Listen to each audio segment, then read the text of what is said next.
Hello friends, welcome to Hamsalekha kitchen. இப்போ நம்ம பார்க்க போகிறது எக் பிரியாணி. நான் இன்றைக்கி ப்ரெஷர் குக்கரில் தான் செஞ்சுருக்கேன். பாருங்கள் எவ்வளோ உதிரி உதிரியாக இருக்குது. இந்த வீடியோ ஃபுல்லாக பார்த்து நீங்களும் உங்கள் வீட்டில் இந்த மாதிரி உதிரி உதிரியாக சூப்பராக பிரியாணி செய்யுங்க. இதுக்கு தேவையான பொருள் என்னென்னு பார்க்கலாம். ஒரு பெரிய வெங்காயம் இந்த மாதிரி நீட்டாக கட் பண்ணி வச்சுக்கோங்க. சின்னதாக இருந்தால் 2-3 எடுத்துக்கோங்க. தக்காளி இந்த மாதிரி ரஃப்பாக சாப் பண்ணிக்கோங்க. புளிப்பு இல்லாத அரை கப் தயிர், புளிப்பு கொஞ்சம் கூட இருக்கக்கூடாது. அப்புறம் 2-3 பச்சை மிளகா கட் பண்ணிக்கோங்க. இப்போது இந்த 3 ஐட்டமும் நம்ம பேஸ்ட்டாக அரைச்சிக்க போகிறோம். இஞ்சி, பூண்டு, கருவேப்பிலை, கொத்தமல்லி.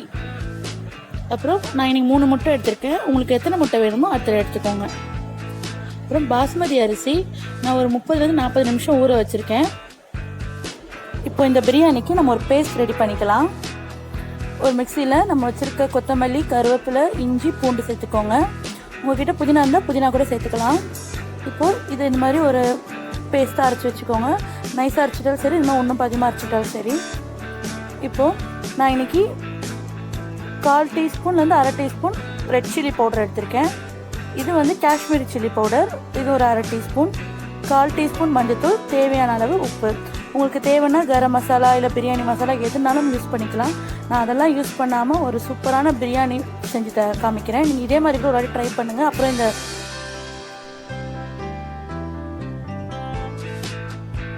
ஒரு அன்னாசி பூ, கொஞ்சோண்டு பட்டை, கொஞ்சம் கல்பாசி, 3 ஏலக்காய், 4 கிராம்பு, இவ்வளவு நான் மசாலா யூஸ் பண்ணுறேன். இப்போ ஒரு குக்கரில் 3-4 டேபிள் ஸ்பூன் நான் எண்ணெய் விட்டுக்கிறேன். உங்களுக்கு தேவைன்னா 2 டேபிள் ஸ்பூன் நெய், அப்புறம் 2 டேபிள் ஸ்பூன் எண்ணெய், அப்படி கூட நீங்கள் பேலன்ஸ் பண்ணிக்கலாம்.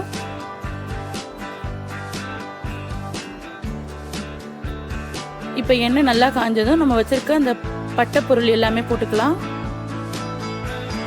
போட்டுட்டு இப்போ அது நல்லா பொரியணும்.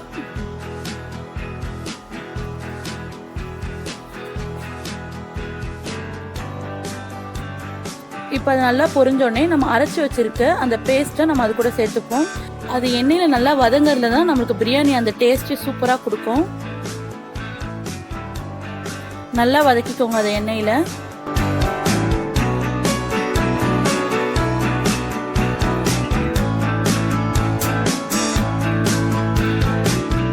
இப்போ அது கொஞ்சம் நல்லா வதங்கிடுச்சு. இப்போ நான் வெங்காயமும் பச்சை மிளகாவும் சேர்த்துக்கிறேன்.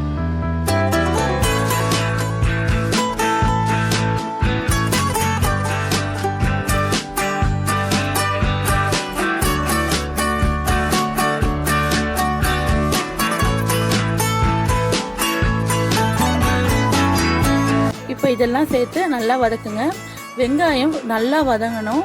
எந்த ஒரு பிரியாணிக்குமே வெங்காயம் நல்லா வதங்கினாதான் டேஸ்டே வரும்.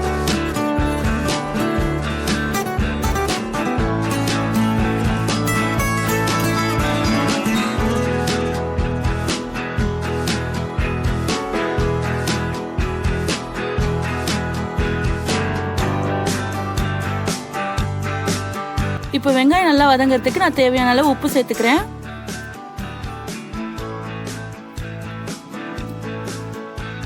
சேர்த்து நல்லா வதக்கிக்கோங்க. வெங்காயம் நல்லா கொஞ்சம் ப்ரௌன் கலரில் வர அளவுக்கு அதுக்கு முன்னாடி ஸ்டேஜ் வரைக்கும் நீங்கள் நல்லா வதக்கிக்கோங்க.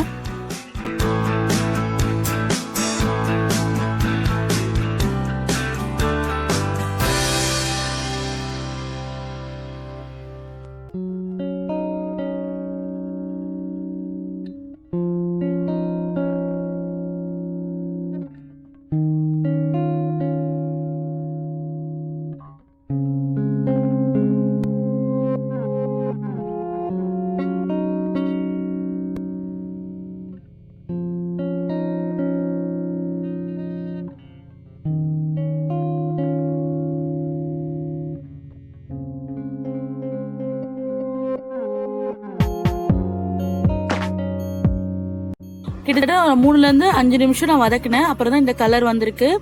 இப்போ நம்ம மிளகாத்தூள் எல்லாம் சேர்த்துக்கலாம். நான் காஷ்மீரி மிளகாத்தூளும் பிளெயின் மிளகாத்தூளும் சேர்த்துருக்கேன். அப்புறம் மஞ்சத்தூள், இது எல்லாமே சேர்த்து நல்லா வதக்கிக்கோங்க. இப்போ இந்த மிளகாத்தூள்லாம் வந்து எண்ணெயில் நல்லா வதங்குறப்ப தான் அந்த பிரியாணிக்கு உண்டான அந்த ரெட் கலர் நமக்கு கிடைக்கும். எந்த ஒரு ஆர்டிஃபிஷியல் ஃபுட் கலர் போடாமல் அந்த ரெட் கலர் நமக்கு இந்த எண்ணெயில் வதங்குறனால தான் கிடைக்கும்.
இப்போ எண்ணெயில் கொஞ்சம் நல்லா வதங்கிடுச்சு. இப்போ நான் வந்து அந்த 3 முட்டையை நல்லா வேக வச்சு வச்சுருக்கேன்.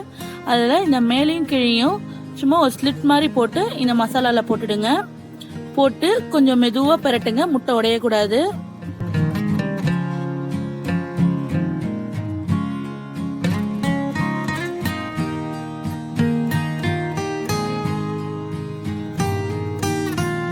இந்த மாதிரி கொஞ்சம் மெதுவாக செஞ்சுக்கோங்க.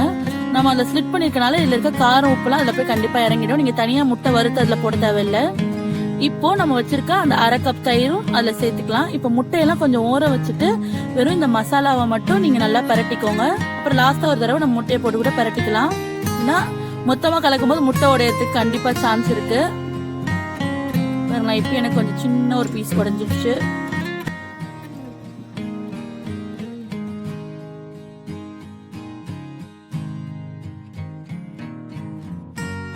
நல்லா வதங்கி எண்ணெய் கொஞ்சம் வெளியே வரணும். பாருங்க, இப்போ எண்ணெய் நல்லா கொஞ்சம் பிரிஞ்சு வந்துடுச்சு.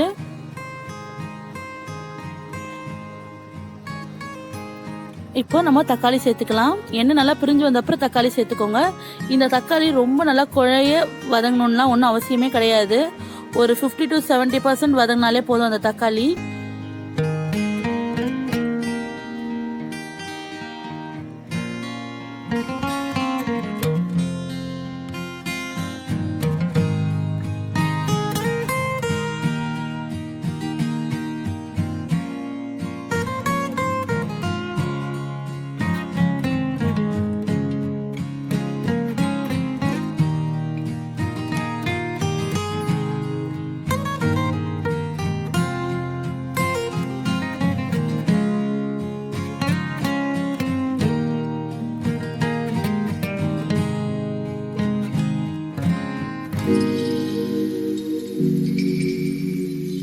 சொன்ன மாதிரி தக்காளி ஒன்றும் முழுசாக வேகணும்னு அவசியம் இல்லை. இந்த மாதிரி இருந்தால் போதும். இப்போ நம்ம இந்த முட்டையெல்லாம் நம்ம வெளியே எடுத்துட போகிறோம்.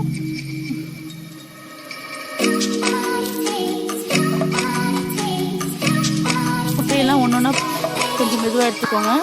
எடுத்து வெளியே வச்சுட்டு இப்போ நம்ம ஊற வச்ச அரிசியை நல்லா கழுவிட்டு தண்ணி கொஞ்சம் கூட இல்லாமல் நல்லா ஈர்த்துட்டு போடுங்க. உங்கள்கிட்ட வடிகட்டி இருந்தால் வடிகட்டி கூட நல்லா வடிகட்டிட்டு அந்த அரிசி எடுத்து போட்டுக்கோங்க.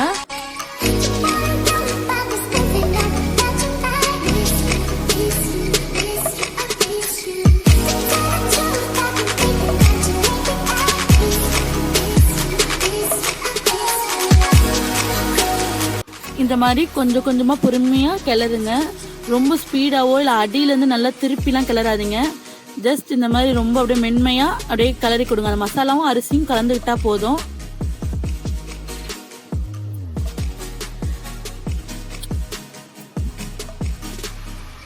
இப்போ இந்த மாதிரி நல்லா கிளந்துட்டு இப்போ இதை எடுத்து வச்சிருங்க. நான் இது இப்போ இன்னொரு ஒரு ஸ்டெப் இந்த பிரியாணிக்கு நம்ம செய்வோம்.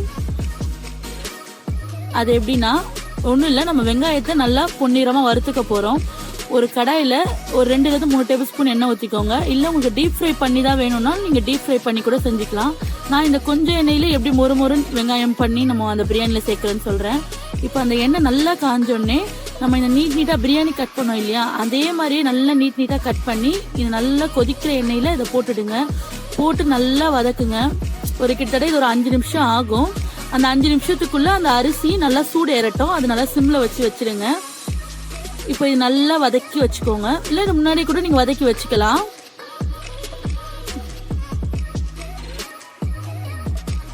இது நல்லா கலர் மாறி நல்லா ப்ரௌன் கலரில் வரணும். நீங்கள் அதை எடுத்து உடைச்சா அது உடையணும். அந்த மாதிரி அவ்வளோ கிறிஸ்பாக இருக்கணும் அது.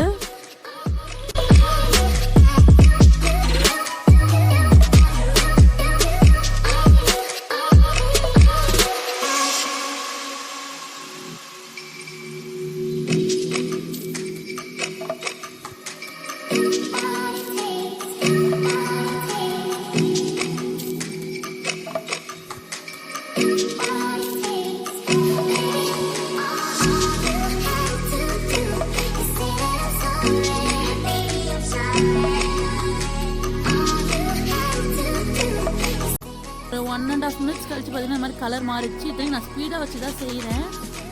கலர் மாறிச்சு. இது இன்னும் நல்லா ஃபுல்லாக கலர் மாறணும் எல்லாமே.